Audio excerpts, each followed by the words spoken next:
잘 오셨습니다. 감사합니다. 건강하십시오. 승리하십시오. 오늘도 예배의 성공자 되시기를 축복합니다. 네, 하나님만 바라보시고 하나님께만 예배하시고 하나님께 인정받는 참된 예배자 되시기를 축복합니다. 네, 오늘 출애굽기 23장 1절로 13절 말씀 함께 읽었습니다. 1절에 보시면 너는 거짓된 풍설을 퍼뜨리지 말며 악인과 연합하여 위증하는 증인이 되지 말며 그렇게 말씀하죠. 자, 오늘 본문에는요, 공정한 재판을 할 것에 대해서 말씀하시고요. 그리고 원수에게도 자비를 베풀어라 하는 말씀을 하시고, 그리고 안식년과 안식일에 대한 말씀을 하시거든요.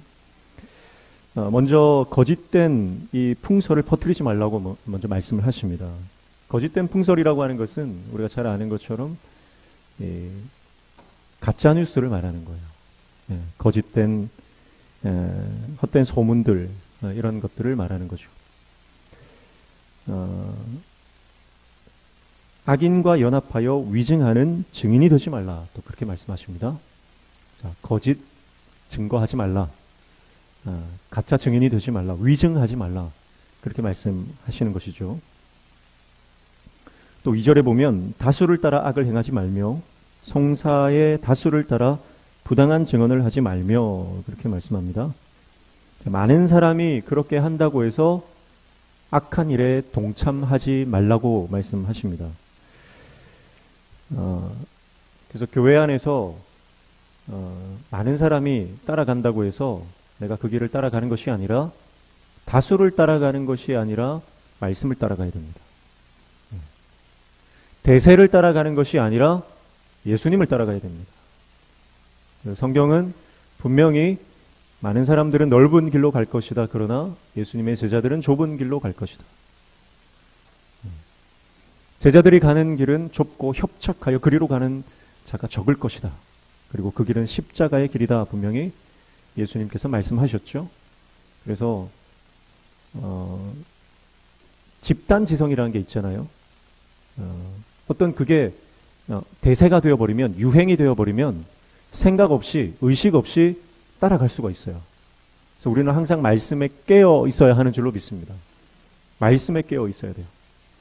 많은 사람들이 저기가 좋다, 따라간다고 같이 거기에 휩쓸리면 안 됩니다. 정말 그게 하나님 말씀인지, 정말 그게 진리인지, 복음인지를 살펴야 돼요. 요즘에 신천지가 활개를 더욱 치고 있습니다. 대놓고 전도를 하고요. 수많은 젊은이들이 몰려가니까 저게 뭔가 있나 보다 하고 더 많은 사람들이 미혹돼서 따라갑니다. 지금 대학교 앞이나 또 도심 번화가에는 이 신천지 추수꾼들이 얼마나 극성으로 전도하고 있는지 모릅니다. 그러나 많은 사람들이 거기 따라간다 할지라도 거기에 따라가면 안 돼요. 세상의 논리는 항상 물량주의입니다. 물량. 그래서 신천지가 내세우는 게 뭐냐면, 지금 부산역 가다 보면요, 위에 빌딩 위에 큰 전광판에 신천지가 대놓고 광고를 하고 있어요. 거기에 내세우는 게 뭐냐면 10만 명이 동시에 수료하는, 이렇게 많은 사람들이 수료하고 있다, 그런 걸 내세우는 거예요. 물량이죠. 그러나 많은 사람들이 거기에 간다고 해서 거기에 따라가면 안 된다라고 하는 것입니다. 그래서 다수를 따라 악을 행하지 말라. 아무리 거기가 대세라고 해도 그게 말씀인지 아닌지 분별할 수 있는 분별력이 필요한 것입니다. 잠언 2장에 보면 이 지혜를 가진 자는 하나님의 공의와 정의와 정직을 행하는 삶을 살아간다, 그렇게 말씀하고 있어요. 공의와 정의와 정직. 어떤 분은 공의와 정의와 정직 같은 의미다, 이렇게 보시는 분도 있고요. 또 어떤 분들은 이것이 각각 다른 의미다, 이렇게 보시는데요. 공의라고 하는 것은 하나님의 그 영역입니다. 하나님 나라가 궁극적으로 추구하는 영역이에요. 그게 공의라고 합니다. 그렇다고 한다면 정의는 이 한 공동체, 한 집단이 추구해야 하는 어떤 공동선을 말하는 것이다. 그리고 정직이라고 하는 것은 바로 한 개인이 지켜야 할 덕목이다. 그렇게 크기가 점점 다르다. 이런 의미로 해석하면 좀 쉽게 다가올 수 있다. 이렇게 해석하시는 분도 있습니다. 어쨌든 공의와 정의와 정직이라고 하는 것은 하나님의 성품이죠. 하나님의 성품이 우리 개인과 우리 공동체와 이 민족 가운데 완전히 그 하나님의 성품을 닮아갈 때 공동체가 아름답게 세워져 간다라고 하는 것입니다. 3절에 보면 가난한 자의 송사라고 해서 편벽되이 두둔하지 말지니라 그렇게 말씀합니다. 자, 가난하다고 해서 사회적 약자죠.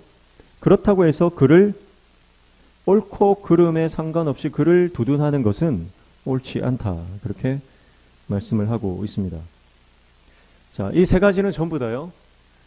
판단을 할 때, 재판을 할 때 하나님의 공의가 적용되어야 된다라고 하는 것입니다. 그 사람의 상황이나 형편이나 아니면 나의 이해 관계를 떠나서 올바른 판단이 주어져야 한다라고 하는 것을 말씀하는 거죠. 하나님 나라 백성이 추구해야 하는 원칙은 바로 공의입니다. 공평과 중립입니다. 누구에게나 공평하게 재판받을 권리가 있습니다. 재산이 많고 적음을 떠나서 신분의 고하를 떠나서 상황과 처지와 형편을 떠나서 그는 하나님 말씀 앞에서 공평하게 판단받을 권리가 있다라고 하는 것입니다. 그래서 우리가 어떤 사람을 의도적으로 잘못된 소문 또 가짜 뉴스 이런 것들을 통해서 그를 공격해서는 안 된다라고 하는 법을 하나님께서 제정하고 계신 것이죠. 어떤 여론을 형성해서 진실을 왜곡해서도 안 된다라고 말씀하고 있습니다. 근거 없는 소문이나 유언비어 또는 악담을 통해서 사람을 매장시키지 말라는 것이죠. 계획적인 선동이나 다수의 힘으로 진실을 뒤집지 말라는 것입니다. 그래서 하나님께서는 이런 여론전과 선동 정치를 배격하라고 말씀하고 있습니다. 그래서 하나님의 사람은요, 말씀 편에 서야 됩니다. 힘 있는 사람 편에 서는 것도 잘못된 것이고요. 그렇다고 무조건 약자 편에 서는 것도 잘못된 거예요. 하나님 말씀 편에 서서 말씀으로 모든 것을 올바로 판단할 수 있는 분별력과 통찰력이 필요한 줄로 믿습니다. 그래서 중요한 것은 1절부터 3절까지 공평하게 판단하라. 그렇게 말씀하고 있습니다. 그런가 하면 4절, 5절은 원수에 대한 자비법을 말씀하고 있습니다. 4절에 보면 내가 만일 내 원수의 길을 잃은 소나 나귀를 보거든 반드시 그 사람에게로 돌릴지며 그렇게 말씀합니다. 길을 가다가 길을 잃은 가축을 보게 되었습니다. 그런데 그 가축이 내가 정말 미워하는, 내가 정말 원수처럼 여기는 사람의 소유예요. 그러면 일반적으로 우리 인간의 본성으로는 그 가축을 돌려보내기 싫지요. 오히려 더 못 찾도록 더 멀리 쫓아버리든지 꽁꽁 숨겨버리든지 하고 싶은 것이 인간의 본성입니다. 그러나 그 본성을 따르지 말라는 거예요. 본성을 따르지 말고 말씀의 법을 따르라. 그 말씀의 법은 자비의 법입니다. 원수라 할지라도 그 원수에게 이 가축이라고 하는 것은요, 그가 생계를 이어가야 할 필수적인 수단이거든요. 그러니까 그에게 자비를 베풀어라. 그렇게 말씀하는 것이고요. 5절 말씀에 내가 만일 너를 미워하는 자의 나귀가 짐을 싣고 엎드러짐을 보거든 그것을 버려두지 말고 그것을 도와 그 짐을 부릴지니라 그렇게 말씀합니다. 자, 단순히 짐승을 돌려보내는 것보다 더 적극적인 사랑의 표현, 자비를 베풀라는 거예요. 그게 무슨 말입니까? 너무 무거운 짐을 져가지고요, 나귀가 주저앉았어요. 그럼 어떻게 하라는 거예요? 못 본 척하고 가는 것이 아니고 그 짐을 나의 가축에게 대신 지워주라는 거예요. 내가 아무리 미워하는 사람이라도 그에게 자비를 베풀고 사랑을 실천하라라고 하는 말씀을 하고 있습니다. 자, 예수님께서 말씀하셨죠? 원수를 사랑하라. 근데 그거는 예수님께서 처음으로 하신 말씀이 아니에요. 예수님께서 처음으로 원수를 사랑하라 그렇게 말씀하신 것처럼 우리는 생각합니다. 그러나 율법을 가만히 살펴보면요, 율법은 이미 주어질 때부터 원수를 사랑하고 내가 미워하는 자에게 자비를 베풀고 적극적으로 선을 행하라고 하는 말씀을 하고 있는 겁니다. 예수님은 율법을 폐하러 오신 분이 아니에요. 당시의 바리새인, 서기관들, 종교 지도자들은 예수님을 향해서 율법을 깨는 자, 율법을 파괴하는 자다 그렇게 손가락질했습니다. 그러나 예수님은 율법을 파괴하시는 분이 아니라 율법을 다시 그 본 의미를 끌어내시고 율법의 원래 목적을 다시 강조하시는 것일 뿐입니다. 하나님 말씀하셨죠. 모든 하나님의 말씀 1.1획이라도 땅에 떨어지지 않는다. 그래서 구약의 말씀이나 신약의 말씀이나 버릴 것이 없어요. 그래서 우리가 어떤 특정한 말씀만 거기에 몰두하고 매몰되시면 곤란하고요. 모든 말씀, 66권의 모든 하나님의 말씀을 하나님의 말씀으로 받아 우리 삶에 체득화시키고 실천하며 이 말씀의 정신으로 살아가야 할 줄로 믿습니다. 인간이라고 하는 존재는 그 안에 악한 본성이 있기 때문에 내가 날마다 십자가 앞에서 내 자아를 못 박지 않으면요, 미워하는 사람 고통당하는 거 즐기게 됩니다. 사람이 무섭습니다. 내가 정말 싫어하는 그 사람이요, 고난을 당하고 어려움을 당하고 아픔을 당하고 눈물을 흘리잖아요. 겉으로 표현 안 해서 그렇지 집에 가서 혼자 입을 뒤집어 쓰고 웃는 게 사람이에요.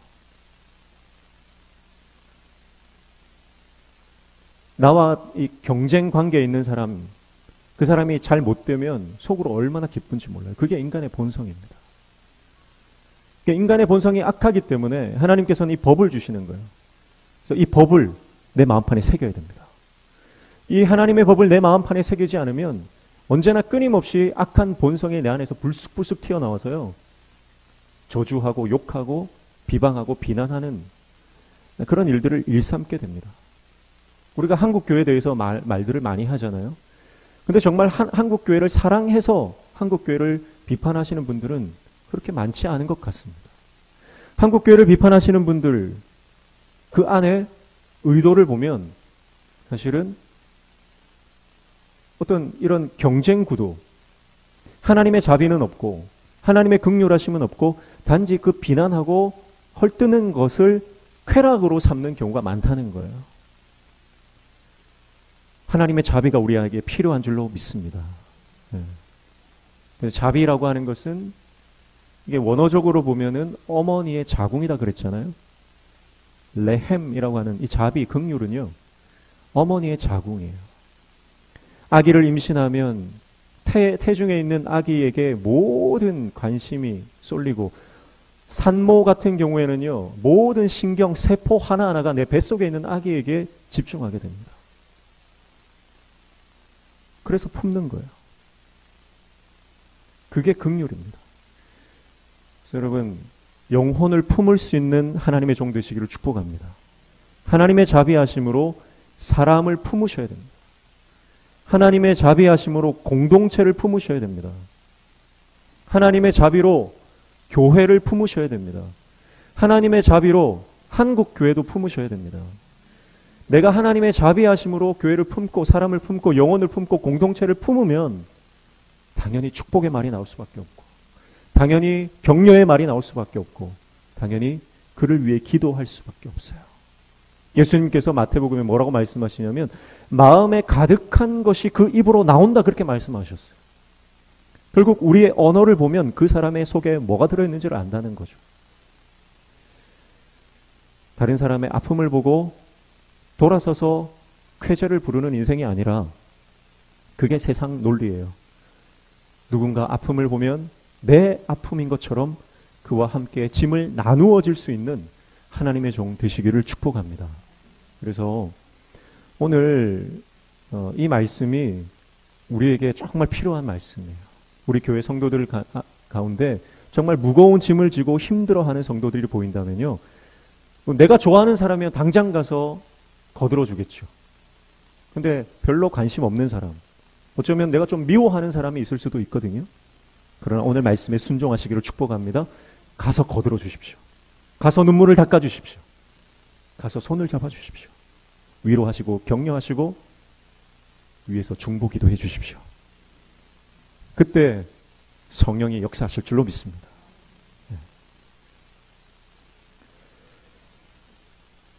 예수님께서 그 선한 사마리아의 비유를 말씀하시잖아요.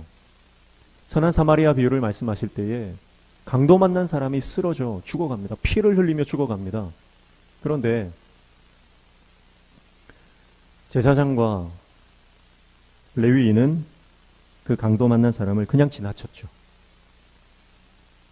그러나 사마리아인은 그에게 다가가 피를 닦아주고 기름을 발라주고 그리고 그에게 필요한 모든 것을 제공해 주었습니다. 나귀가 쓰러져서 헐떡대고 있어도 그 짐을 대신 져주는 게 율법인데 사람이 쓰러져서 죽어가는데도 그냥 지나쳤다면요. 이 제사장과 레위인의 마음에 이 사람이 짐승만도 못하게 여겨졌다라고 하는 뜻이죠. 여러분 오늘 우리가 힘들어하고 울고 있는 영혼을 그냥 못 본 채 지나친다면 내 안에 사람을 인격으로 바라보지 않고 사람을 존엄하게 여기지 않고 단순히 어떤 도구, 어떤 대상화, 객체화해서 바라보는 짐승만도 못하게 여기는 그런 완악한 마음이 우리 안에 있다는 거죠. 오늘 저와 여러분이 하나님의 긍휼과 자비, 하나님의 그 크신 사랑을 회복하는 귀한 은혜를 경험하시기를 축복합니다. 그리고 6절부터 9절까지는 다시 이 공평에 관한 법으로 돌아옵니다. 자, 공평에 관한 법, 자비에 관한 법, 공평에 관한 법, 이렇게 샌드위치 구조로 되어 있죠. 그러니까 우리가 뭔가를 판단할 때 중심에 뭐가 있어야 된다는 말이에요? 하나님의 사랑이 있어야 된다. 하나님의 긍휼이 있어야 된다. 그리고 그 하나님의 긍휼이 결국은 공평한 판단으로 이어지게 한다는 거예요. 자, 6절부터 9절 보시면 6절에 너는 가난한 자의 송사라고 정의를 굽게 하지 말며, 앞에서와 반대죠. 앞에는 가난하다고 무조건 편들어주는 사람 그렇게 하지 말라고 말했고요. 6절에는 가난한 사람에게 불의를 행하지 말라. 그렇게 말씀을 하고 있습니다. 7절에는 거짓 일을 멀리하며 무죄한 자와 의로운 자를 죽이지 말라. 나는 악인을 의롭다 하지 아니하겠노라. 그렇게 말씀하죠. 무죄한 자와 의로운 자를 죽이지 말라 했는데 여기서 죽인다라고 하는 것은 하라그라고 하는 히브리어인데요. 이것은 그냥 정말 살인하는 그런 행위라기보다는 한 사람을 억울하게 만들어서 사회적으로 매장시킨다라고 하는 의미가 있는 거예요. 그러니까 거짓으로, 거짓 증거를 해서 여론몰이를 해서 다수의 사람들을 이용해서 그 사람을 사회적으로 매장시키는, 오늘날 같으면 악성 댓글을 달거나 아니면 뭐 학원 폭력으로 그 사람을 살아갈 수 없는 사회적으로 고립시키고 매장시키는 그런 여러 가지 방법들이 있겠죠. 그런 악한 일들에 동조하지 말고 그런 악한 것으로 사람을 공격하지 말라라고 하는 것이죠. 왜냐하면 하나님께서 판단하신다는 거예요. 악인을 의롭다 하지 아니하겠노라라고 하는 것은요, 내가 이 땅에서는 저 사람이 죄를 뒤집어 써야 내가 의롭게 될 수 있다라고 하면 가차없이 그 사람을 죄인 만들어 버리거든요. 그리고 이 세상에서 나는 깨끗하고 거룩한 사람인 것처럼 살아갈 수 있겠지만 결국 하나님 앞에서 그 죄는 드러난다는 거예요. 내가 이 땅에서 깨끗한 척, 거룩한 척, 고결한 척 살아도요, 하나님 앞에서는 다 들통납니다. 지금 우리가 예배하지만 하나님 앞에 순전한 마음으로 예배하는 사람이 있는가 하면은 하나님을 경외함 없이 예배하는 자도 있을 수 있다는 거예요. 부흥은 언제 일어납니까? 부흥은 내 안에 죄를 회개하고 하나님 앞에서 두려워함으로, 경외함으로 하나님을 바라볼 때, 회개할 때 부흥이 일어납니다. 지금 한국교회, 전 세계가 떠들썩하죠. 왜 그렇습니까? 미국 에즈버리 신학교에서 일어난 그 부흥의 놀라운 역사 때문에 지금 온 세계가 흥분되어 있습니다. 영적인 흥분.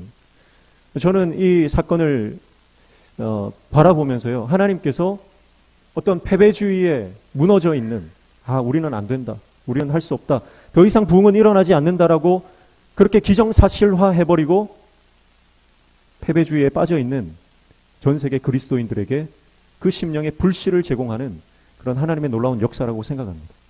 지난 2월 8일 한 작은 신학교, 미국의 켄터키주에 있는 한 작은 신학교에서 일어난 부흥의 역사가 2023년 2월 현재에 하나님께서 부흥의 역사를 허락하셨고요. 그곳에서 일어난 부흥의 역사가 24시간 꺼지지 않는 예배로 끊임없이 지난 금요일까지 계속해서 이어져 왔던 것이죠. 전 세계 사람들이 거기를 몰려들고요.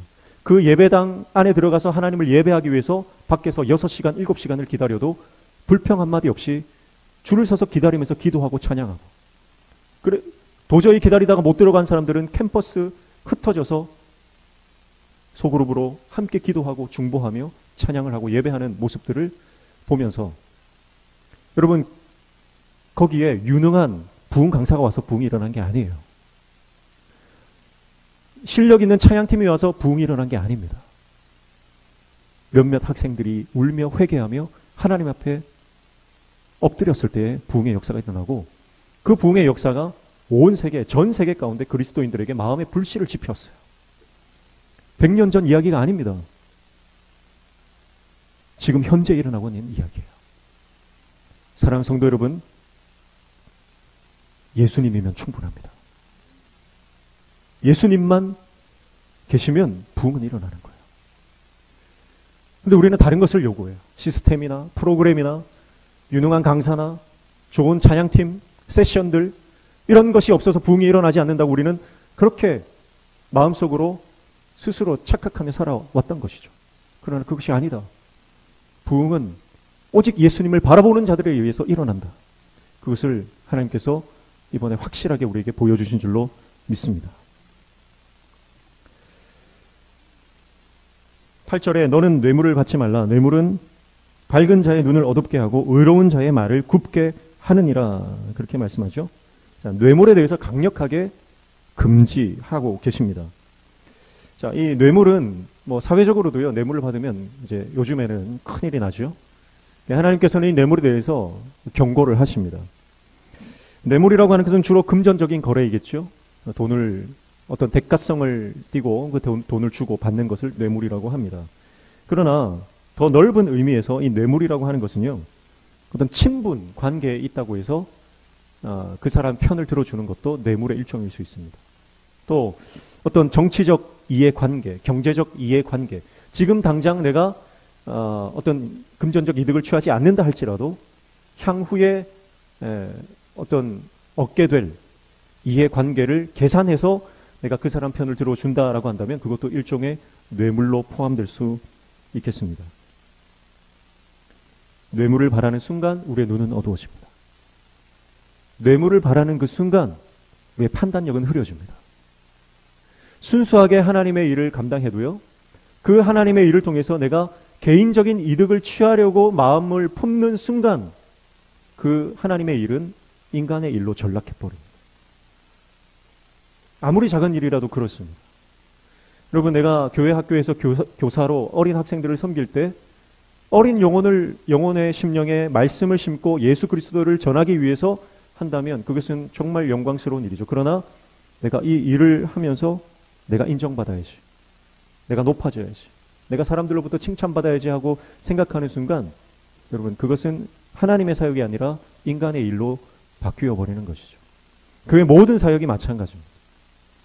하나님을 바라보고 예수 그리스도를 위해서 우리가 그 사명을 감당할 때에 하나님의 영광이 드러나게 될 줄로 믿습니다. 나의 이익과 개인적인 욕망을 위해서 하나님의 일을 사용하지 않기를 축복합니다. 9절에 보면 너는 이방 나그네를 압제하지 말라. 너희가 애굽 땅에서 나그네 되었은즉 나그네의 사정을 아느니라. 그렇게 말씀하죠. 나그네, 게르는 지난번에도 살펴봤지만 보호받을 국가가 없는 그런 외국인들을 말하고 있습니다. 이 외국인들을 붙들어야 하는 것은 이 외국인들에게 올바른 판단을 하고 공정한 대우를 해야 되는 이유는 바로 이스라엘 백성들이 과거에 이방인이었기 때문입니다. 과거의 삶과 그 과거의 삶을 청산해 주신, 구원해 주신 하나님의 은혜를 기억한다면 그 이방인들을 학대하지 않고 그 이방인들을 공평하게 대우할 수밖에 없는 것이죠. 하나님 백성으로서 마땅한 일이다라고 하는 것입니다. 사랑하는 성도 여러분, 날마다 주님의 은혜를 기억하고 받은 은혜에 감사하며 그 받은 은혜를 나눌 수 있는 하나님의 종들 다 되시기를 축복합니다. 하나님이 주신 은혜에 만족하면요, 공평하게 판단할 수 있습니다. 그러나 하나님이 주신 은혜에 만족하지 못하고 더 많은 것을 내가 요구하고 원한다면 공평의 길에서 벗어날 수 있어요. 하나님이 주신 나의 생명과 재산과 건강과 가족과 내가 지금 살아가고 누리고 있는 것에 만족하며 하나님께 감사할 수 있는 하나님의 종들 다 되시기를 축복합니다. 그래서 오늘 1절부터 9절까지는 공평에 관한 그리고 자비에 관한 법을 하나님께서 이스라엘 백성들에게 주시고 있습니다. 그리고 10절부터 13절까지는 안식년과 안식일에 대한 법을 주시죠. 먼저 10절, 11절은 안식년에 대한 법인데요. 10절 보시면 너는 6해 동안은 너의 땅에 파종하여 그 소산을 거두고 11절 7째 해에는 갈지 말고 묵혀두어서 내 백성의 가난한 자들이 먹게 하라. 그 남은 것들은 들짐승이 먹으리라. 내 포도원과 감람원도 그리할지니라. 그렇게 말씀합니다. 무슨 말입니까? 농사를 짓는데요. 6년 동안 농사를 짓고 나서 7년은 그 땅을 묵혀두라는 거예요. 자, 지금 이스라엘 백성들은 농사를 짓고 있지 않죠? 지금 광야에서 생활을 하고 있습니다. 유목 생활을 하고 있습니다. 그런데 이 밭에 대한, 농작에 대한 법을 주시는 것은 무슨 뜻일까요? 다음에 가나안 땅에 들어갔을 때의 삶을 말하고 있는 거예요. 그러면 이게 무슨 말입니까? 지금 자신들의 땅 한 평 없는 상황이지만 하나님께서 땅을 주시겠다는 말이죠. 하나님의 약속은요, 항상 그런 거예요. 하나님의 약속은 현실에는 그 약속이 이루어지지 않습니다. 지금 상황과 현실을 보면 하나님의 약속이 이루어질 것 같지 않습니다. 그러나 하나님의 약속은 반드시 이루어집니다. 그러니까 반드시 이루어졌다라고 기정사실화한 이후에 이 법을 주시잖아요. 그러니까 꿈을 꾸게 하시는 거죠. 그 꿈을 꾸는데 그 꿈을 꾸는 동안 어떻게 살아야 할지에 대해서 마음으로 계획하고 준비하게 하시는 분이 하나님이시다라는 거죠. 하나님 안에서 꿈꾸시기를 축복합니다. 하나님 안에서 꿈꾸셔야 됩니다. 이루어지지 않은 것도 하나님께서 말씀하셨다면 반드시 이루어집니다. 그러면 그 이루어진 것을 내가 받을 때 어떠한 태도로, 어떠한 자세로, 어떠한 삶의 양식으로 살아갈 것인가를 미리 내가 이미지 트레이닝을 해야 된다는 거예요. 받을 만한 마음의 준비가 되고 받을 만한 그릇이 될 때 하나님 주십니다. 자, 7년째 땅을 묵히면 그럼 어떻게 살아갑니까? 농사를 지어야 되는데 농사를 짓자면 어떻게 살아갑니까? 하나님께서 뭐라고 말씀하시냐면 다른 이 안식년 법에 의하면 6년째에는요 소출의 2배 이상을 주시겠다 약속을 하셨어요. 소출의 2배가 난대요. 안식일에도 그랬잖아요. 안식일에 만나를 거두러 갈 때 안식일에는 쉬어야 되거든요. 그런데 6일째에는 2배를 거두어도 썩지 않는 거거든요. 동일한 하나님의 영적인 원리가 이 안식년에도 적용되고 있는 것을 볼 수가 있습니다. 그리고 그 소산은 가난한 자들과 들짐승에게 돌아가거든요. 7년 동안 7년째의 땅을 묵혀둬도요 스스로 이제 열매를 맺고 소출이 발생할 겁니다. 그렇지만 그것은 온전히 가난한 자들을 위해서 그리고 들짐승들을 위해서 놔둬라는 거예요. 이스라엘 백성들은 7년째의 땅을 묵혀둘 때 이 땅은 논다라고 생각하지 않았습니다. 뭐라고 생각하냐면요. 안식년에는 하나님께서 직접 농사를 지으신다 이렇게 생각한 거예요. 그래서 하나님께서 직접 농사를 지으시고 거기에서 나온 소출을 가난한 자들이 먹게 하고 들짐승들이 먹게 하는 그런 그 장면들을 이스라엘 백성들이 보게 되는 것이죠. 그러면 백성들은 뭘 하죠? 농사를 중단하고 그 한 해 동안은 온전히 하나님을 예배합니다. 온전히 하나님을 예배합니다.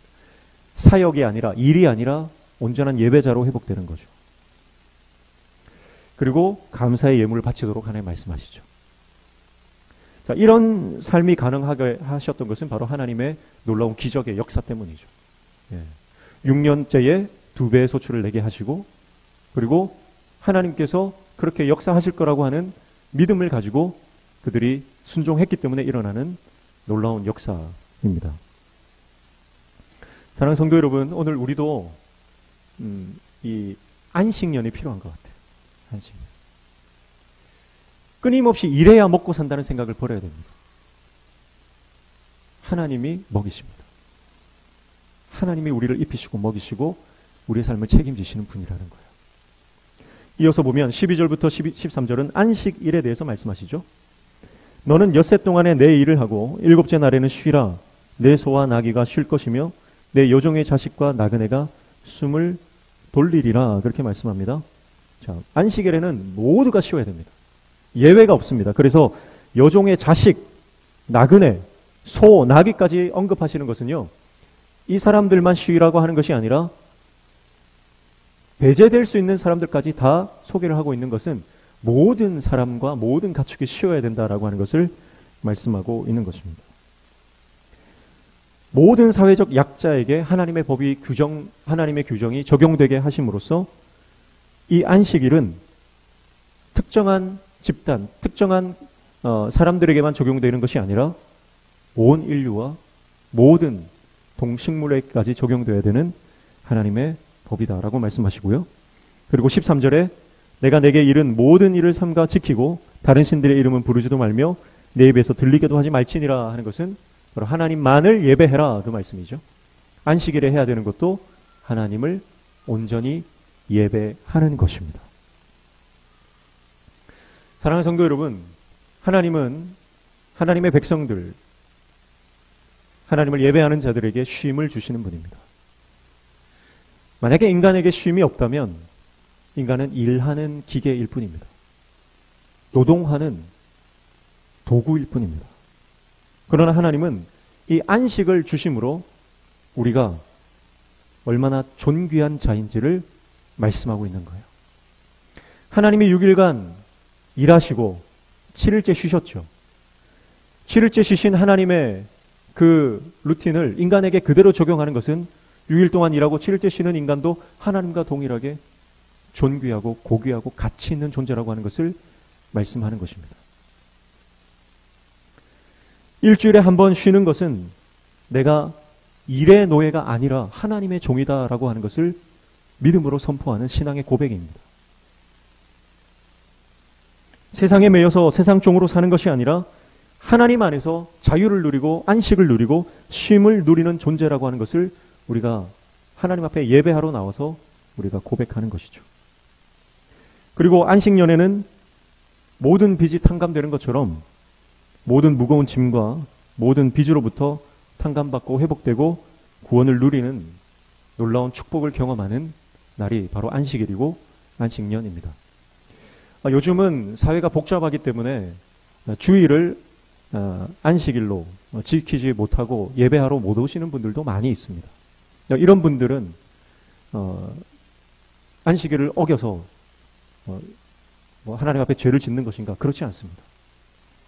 내가 할 수 있는 형편에 따라서 하나님 앞에 시간을 정하고 하나님 앞에 온전히 예배하는 그 삶을 살아갈 때에 안식일을 지킨다라고 하는 것은 내 삶의 주인이 하나님이십니다라고 하는 신앙의 고백이거든요. 그래서 내가 피치 못하게 내가 근무를 해야 되는 날에는 따로 하나님 앞에 시간을 구별해서 내가 주일날 교회는 나가지 못한다 할지라도 내가 하나님 앞에 내 삶의 주인이 하나님이십니다라는 고백으로 하나님 앞에 예배하면 하나님께서 그 신앙의 고백을 받으시는 줄로 믿습니다. 쉰다라고 하는 것, 그것은 하나님을 전적으로 의지할 수 있을 때 가능한 거예요. 돈을 의지하면 쉴 수 없습니다. 왜냐하면 한 푼이라도 더 벌어야 되거든요. 조금이라도 더 열심히 해서 저축을 조금이라도 더 해야 되거든요. 그러나 쉰다라고 하는 것은요, 하나님이 내 삶을 책임지신다라고 하는 믿음이 있기 때문에 가능한 거예요. 내가 하나님 앞에 나와 예배하는 것은 내 삶의 주인이 하나님이십니다라고 하는 고백이죠. 오늘 저와 여러분이 인생 가운데 이 고백이 터져 나오시기를 축복합니다. 내 삶의 주권이 나에게 있지 않고 내 삶을 책임지시는 분은 내가 아니라 하나님이십니다. 그 고백을 하며 나아갈 때에 하나님이 그 고백대로 우리의 삶을 붙드시고 책임지시고 인도해 주실 줄로 믿습니다. 오늘 하나님께서는 우리에게 법을 주십니다. 자비와 공평의 원칙으로 인생을 살아가라. 대세와 여론과 분위기와 다수를 따라가는 것이 아니라 말씀을 따라가라. 예수 그리스도 그분 안에 거해라. 그리고 그 예수 그리스도 안에 거할 때 우리 삶에 인생이 줄 수 없는 놀라운 쉼, 안식, 평강이 임한다라고 하는 것이죠. 우리 주님은 우리에게 평안하라, 샬롬을 선포하시는 분입니다. 이 샬롬이 저와 여러분에게 날마다 차고 넘치기를 축복합니다. 샬롬이라고 하는 의미는요, 모든 불완전하고 불만족스러운 상태가 사라진 상태, 모든 것이 채워진 상태를 말하는 거예요. 하나님 안에서 안식을 누리는 자는 인생이 줄 수 없는 놀라운 샬롬을 누리게 되어 있습니다. 주님 안에만 이 샬롬이 있습니다. 예수님 안에만 이 평강이 있습니다. 우리 예수님 안에만 이 놀라운 안식을 경험할 수 있는 것이죠. 오늘 저와 여러분이 하나님 주시는 놀라운 평강과 안식을 날마다 누리며 그분 안에서 날마다 하나님 나라를 경험하는 복된 인생 되시기를 주님의 이름으로 축복합니다. 기도하겠습니다. 하나님 아버지, 인생을 살아갈 때에 말씀을 따라 예수 그리스도 안에 거하기를 소원합니다. 인간의 생각과 인간의 세상 논리를 따라가지 말고 오직 말씀의 원리와 원칙을 따라가는 하나님의 종 되게 도와주셔서 우리를 통해서 하나님의 나라 이 공동체가 아름답게 세워지고 성장하며 확장되어지는 역사가 일어나게 도와주시고 우리 공동체 안에 그리고 개인의 삶 안에 하나님 주시는 놀라운 평강과 안식, 샬롬을 경험하는 인생 되어질 수 있도록 은혜를 허락하여 주시옵소서. 예수님의 이름으로 기도하옵나이다. 아멘.